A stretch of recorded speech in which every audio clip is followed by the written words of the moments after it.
I know it's not, but that's what they call it. They try to make it out like it is.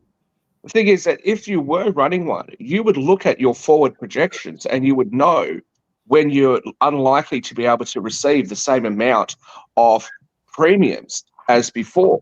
What we're seeing with the social security system is it's modeled on the idea that there's going to be infinite growth in the population, and maybe that will happen through immigration and other means. But the reality is that if you're saying, look, we're going to make people retire later, the program isn't doing what it was designed to do. And if it's not doing that, and I'm repeating myself, then they should look at alternatives. And certainly, if you want to keep that program and then have something supplementary to that program, maybe that would be a good option so that people can choose to have more control over other types of investment money. Yeah, But, with what Nicholas was just saying before about high income earners, that they're not having to pay in because they're not, as I understand your social security system, if somebody earned $1 million a year and had to pay 7% payroll taxes, 70 grand every year, they're not going to get a commensurate benefit from Social Security later. So why would that person choose to do that? They wouldn't. You'd have to force them to do it.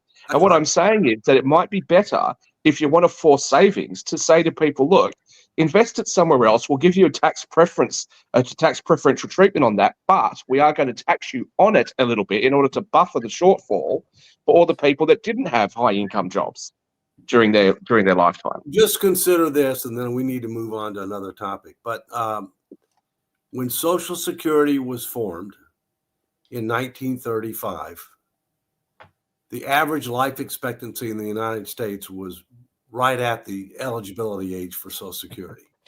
Right? Now, the average life expectancy in the United States is mid to upper 70s.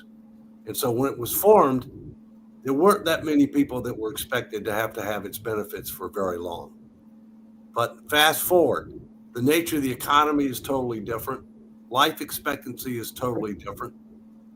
Income dispersion is totally different.